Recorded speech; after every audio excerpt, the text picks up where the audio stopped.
செம்மணி சிந்து பாத்தி மயானத்துக்கு முன்னுக்கு நிற்கிறோம். இலங்கையின் நீதி அமைச்சர் இங்கே அந்த சிந்து பாத்தி மயானத்தை பார்க்க வர நேரத்தில் இங்கே மாபெரும் ஆர்ப்பாட்டம் ஒன்று நடக்குது. எங்களோட காணொலிக்கு நீங்கள் இப்போ தான் முதல் தடவையாக வந்திருந்தால் மறக்காமல் சப்ஸ்கிரைப் பண்ணுங்கள், லைக் பண்ணுங்கள், ஷேர் பண்ணுங்கள். நாங்கள் காணொலியை ஃபுல்லாக பார்க்கலாம்.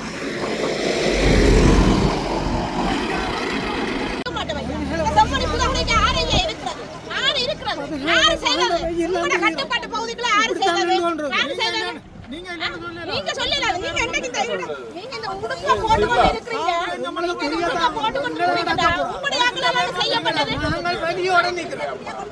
நான் போடுறது உங்களுடைய ஆட்கள் தானேப்பா, உங்களுடைய ஆட்கள். நீங்க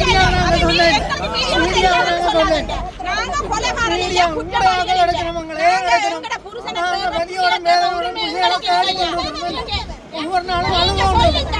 ஒவ்வொரு நாளும் நாங்கள் ஹத்ராவுல ஒரு இதுல செத்துட்டு போய் நாங்க தயாரா இருப்போம். என்னடா நாங்க எவ்வளவு வேலை சுமந்திருக்கிறோம்.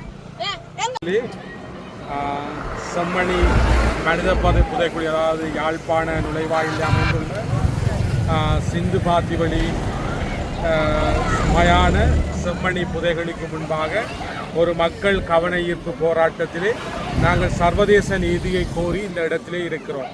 எங்களுக்கு தெரியும், இந்த செம்மணி மனித புதைகுழியானது இந்த நாட்டிலே ஒரு மிகப்பெரிய பாரிய மனித புதைகுழியாக இருக்கிறது. கிட்டத்தட்ட 380க்கும் அதிகமான மனித எலும்புக்கூடுகள் அகழ்வின் மூலம் மீட்கப்பட்டிருக்கிறது. தொடர்ந்தும் அகழ்வு நடந்து கொண்டிருக்கிறது. இலங்கையிலே, இந்த நாட்டிலே ஈழத் தமிழினத்திற்கு எதிராக மேற்கொள்ளப்பட்ட இன அழிப்பினுடைய இன படுகொலையினுடைய அசைக்க முடியாத ஒரு மாபெரும் வரலாற்று சான்றாதாரமாக, சாட்சியமாக இந்த செம்மணி மனித புதைகுழி விளங்குகிறது. ஆகவே இலங்கையிலே அரசானது அரச பயங்கரவாதம், தமிழர்களுக்கு எதிராக நடத்தப்பட்ட இனப்படுகொலை, இன அழிப்பு, இன்று நடத்தப்பட்டு கொண்டிருக்கின்ற கட்டமைக்கப்பட்ட இன அழிப்பிற்கு பாதிக்கப்பட்ட மக்களாக நாங்கள் நீதி கேட்டு நிற்கிறோம். இந்த நாட்டிலே அரசுகள் ஒருபோதும் தமிழர்களுக்கு நீதியை தரப்போவதில்லை. ஏனென்று சொன்னால், தமிழர்களுக்கு எதிரான இன அழிப்பை மிகவும் நன்கு திட்டமிட்டு நிறைவேற்றியவர்கள் அவர்கள்தான். ஆகவே எந்த அரசுகள் மாறலாம், ஆட்சிகள் மாறினாலும், காட்சிகள் மாறினாலும், அரசும் அரச கட்டமைப்பும் கொள்கையும் கோட்பாடும் ஒன்றாகத்தான் இருக்கும். ஆகவே இந்த அரசு கூட எப்படி இந்த செம்மணி புதைகுழி விவகாரத்தை மூடி மறைத்து, இந்த நாட்டிலே இனப்பிரச்சனை என்று ஒன்று இல்லை, தமிழர்களுக்கு நாங்கள் சமத்துவம் கொடுக்கிறோம் என்கின்ற ஒரு மாயையை உருவாக்கி அதன் மூலம் சர்வதேசத்தை ஏமாற்றுகின்ற ஒரு கபட நாடகத்தை மிகவும் தந்திரமான முறையிலே நகர்த்துகிற இந்த வேளையிலே பாதிக்கப்பட்ட மக்கள் சார்பாக இங்கே இந்த எங்களுக்கு தெரியும், செம்மணி புதைகுழியிலே பல வகையான மக்கள், இளைஞர்கள், இளம் மக்கள் மாத்திரமல்ல, பாலகர்கள் கூட கொன்றொழிக்கப்பட்ட உடைய எலும்புக்கூடுகள் மீட்கப்பட்டிருக்கிறது. அண்மையிலே இந்த நூற்றாண்டிலே மிகவும் பாலகர்களை கொன்றொழித்து அவர்களுடைய எலும்புக்கூடுகளை மீட்கின்ற ஒரு இடமாக தமிழர் தாயகத்திலே செம்மணி புதைகுழி அமைந்திருக்கிறது. ஆகவே இதற்கு சர்வதேச நீதி வேணும். ஏனென்று சொன்னால், இலங்கையிலே இந்த அநியாயத்தை, அழிப்பை செய்தவிடத்திலே நீதியை எதிர்பார்க்க முடியாது. குற்றவாளிகள் ஒருபோதும் நீதிபதிகள் ஆக முடியாது. ஆகவே இந்த அநியாயத்தை, அழிப்பை செய்தவிடத்திலே இல்லை, சர்வதேசத்திலே நீதியை வலியுறுத்தி மக்கள் போராட்டமாக இந்த போராட்டத்தை முன்னெடுத்திருக்கிறோம். ஆகவே இதற்கு எங்களுக்கு சர்வதேச நீதி கிடைக்க வேண்டும் என்பதை சர்வதேசத்திலே நாங்கள் கோரி நிற்கிறோம். நன்றி.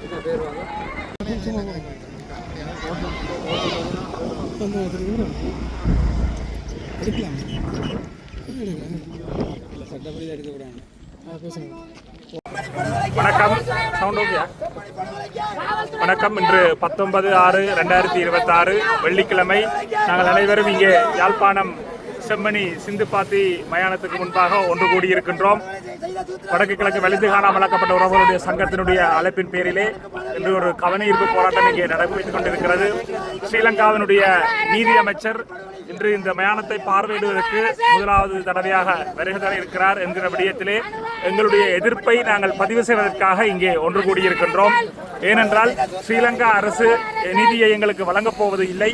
இந்த படுகொலைகளை செய்திருக்கக்கூடிய ஸ்ரீலங்கா அரசு தரப்பு எங்கள் தமிழ் மக்களை பச்சிளம் பாலகர்கள், இளம் தாய்மார்கள், வயோதிபர்கள் என்று எந்த வேறுபாடும் இல்லாமல் மிகவும் பயங்கரமான நிலையிலே குடும்பமாக கொத்து கொத்தாக இங்கே கொன்றொழித்து அவர்களை புதைத்திருக்கக்கூடிய இந்த சூழ்நிலையிலே இன்று மனித எலும்புக்கூடுகள் தாங்களாகவே எழுந்து பேசிக்கொண்டிருக்கிற ஒரு சூழ்நிலையிலே மிக அண்மையிலே கண்டெடுக்கப்பட்ட எலும்புக்கூட்டு தொகுதியோடு இலங்கையிலேயே அதிகூடிய மனித புதகுழி எலும்புக்கூடுகள் கண்டெடுக்கப்பட்ட இடமாக 387க்கும் மேற்பட்ட மனித எலும்புக்கூடுகள் அடையாளம் காணப்பட்டிருக்கக்கூடிய சூழ்நிலையிலே 367க்கும் மேற்பட்ட எலும்புக்கூடுகள் மனித எச்சங்கள் அகழ்ந்தெடுக்கப்பட்டிருக்கக்கூடிய சூழ்நிலையிலே இது மிக பெரும் மனித புதகுழியாக இருக்கக்கூடிய ஒரு விடயத்திலே இன அழிப்பு, தமிழின படுகொலைக்கு மிகவும் ஒரு பலமான ஆதாரமாக இது இருக்கக்கூடிய சூழ்நிலையிலே சர்வதேச சமூகம், சர்வதேச நிறுவனங்கள், ஐக்கிய நாடுகள் சபையாக இருக்கலாம், ஏனைய சர்வதேச அமைப்புகளாக இருக்கலாம், ஐரோப்பிய ஒன்றியமாக இருக்கலாம், அவர்கள் இந்த விடயத்திலே தலையிட்டு ஏனைய நாடுகளிலே சர்வதேச ரீதியிலே அவர்களுடைய தலையீடு எவ்வாறு இருக்கிறதோ, கண்காணிப்பு எவ்வாறு இருக்கிறதோ அந்த விதத்திலே அவர்களுடைய கண்காணிப்பு இந்த மனித எலும்புக்கூடுகளை, எச்சங்களை அகழ்ந்தெடுக்கிற பணியிலிருந்து ஆவணப்படுத்தப்பட்டு பாதுகாக்கப்பட்டு அதனுடைய விஞ்ஞானபூர்வமான ஆய்வுகளின் ஊடாக அதனுடைய DNA டெஸ்ட் ஊடாக அது உறுதிப்படுத்தப்படும் வரையிலான இறுதி கட்ட செயற்பாடு வரை அந்த அத்தனை தொடர்ச்சியான செயற்பாடுகளிலும் சர்வதேசத்தினுடைய பிரசன்னம் இருக்க வேண்டும். சுருக்கமாக சொல்வதாக இருந்தால் சர்வதேசம் இதை பொறுப்படுத்தி செய்தால்தான் நாங்கள் இதை ஏற்றுக்கொள்வோமே தவிர ஸ்ரீலங்கா அரசு செய்கின்ற எந்த விடயங்களை நாங்கள் நம்ப தயாராக இல்லை. காலங்காலமாக தமிழர்களுக்கு கிடைத்திருக்கக்கூடிய அனுபவமாக அது இருக்கக்கூடிய சூழ்நிலையிலே சர்வதேச சமூகத்துடன் நாங்கள் விடுக்கின்ற வேண்டுகோள், உங்களுடைய தலையீடு அவசியம். எதிர்வரும் மாதத்திலே வர இருக்கின்ற ஐரோப்பிய ஒன்றிய பிரதிநிதிகள் உள்ளிட்ட சர்வதேச பிரதிநிதிகள் ஸ்ரீலங்கா அரசுக்கு அழுத்தத்தை கொடுத்து இந்த செம்மணி மனித புதகுழிகள் விடயத்திலாவது உங்களுடைய பிரசன்னம் நீதிக்காக, மனித உரிமைகளுக்காக, நியாயத்துக்காக இருக்க வேண்டும் என்பதுதான் எங்களுடைய வேண்டுகோளாக இருக்கிறது. பொத்துவில் துறக்கும் பொலிகண்டி வரை மக்கள் பேரெழுச்சி இயக்கத்தின் சார்பிலே அந்த வேண்டுகோளை விடுப்பதோடு எமது உறவுகளுக்கும் நாங்கள் அழைப்பு விடுக்கின்றோம். தொடர்ந்து நடைபெற இருக்கின்ற போராட்டங்களிலும் நீங்கள் பங்கு பெற்றி இதற்கான நீதி கேட்கின்ற பயணத்திலே உங்களுடைய பங்களிப்பை செய்ய வேண்டும் என்று அன்புரிமையோடு கேட்டு நிற்கின்றோம். நன்றி.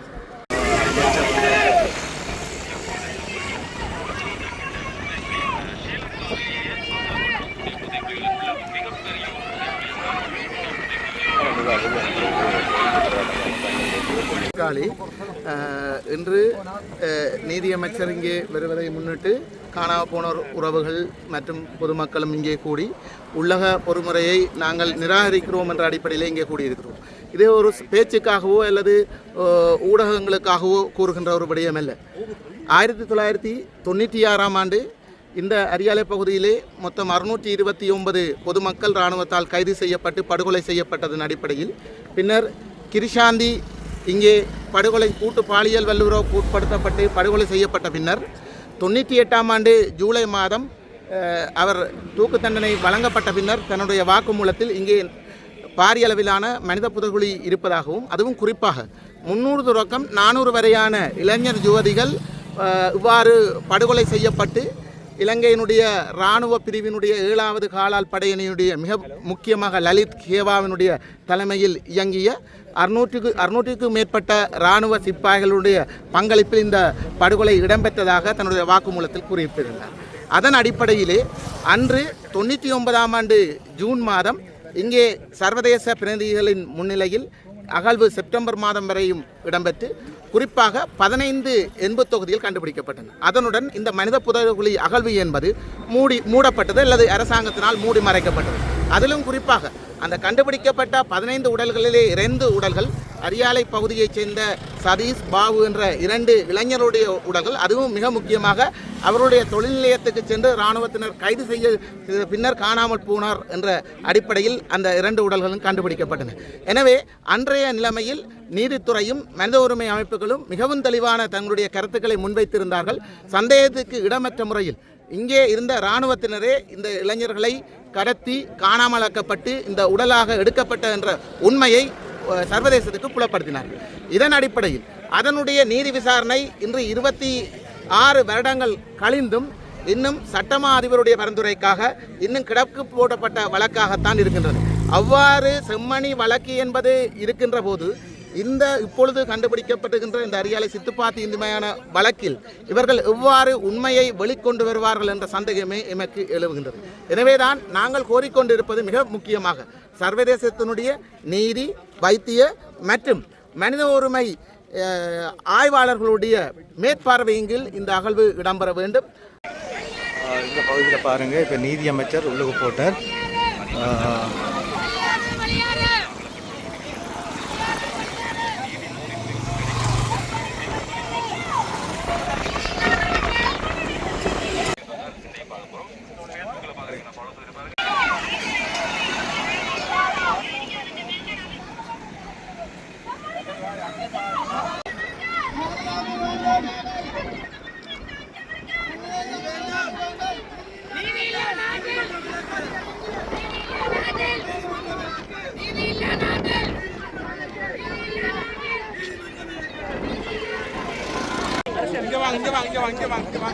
நேர வாங்க.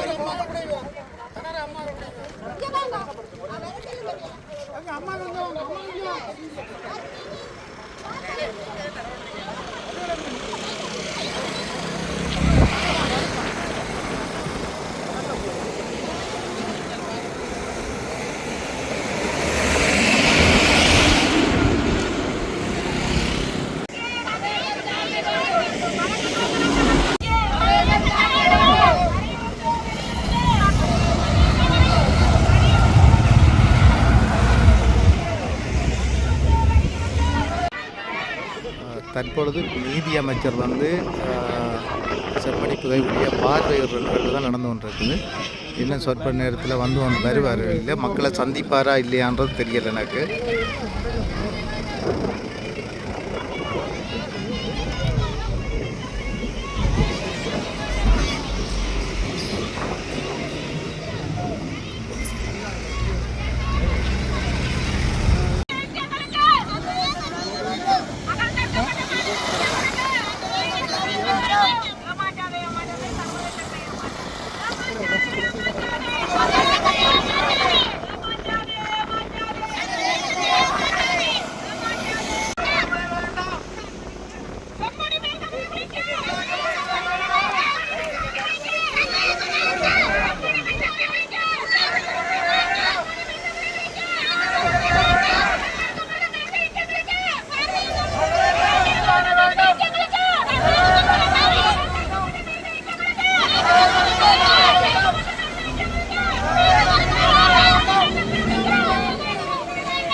உங்களுக்கு தெரியும், அமைச்சர் போயிட்டார், எவரையுமே சந்திக்கலை. அதை சந்திப்பாரா ரெண்டு எதிர்பார்த்தும் எவரையுமே சந்திக்காமல் அமைச்சர் போட்டார்.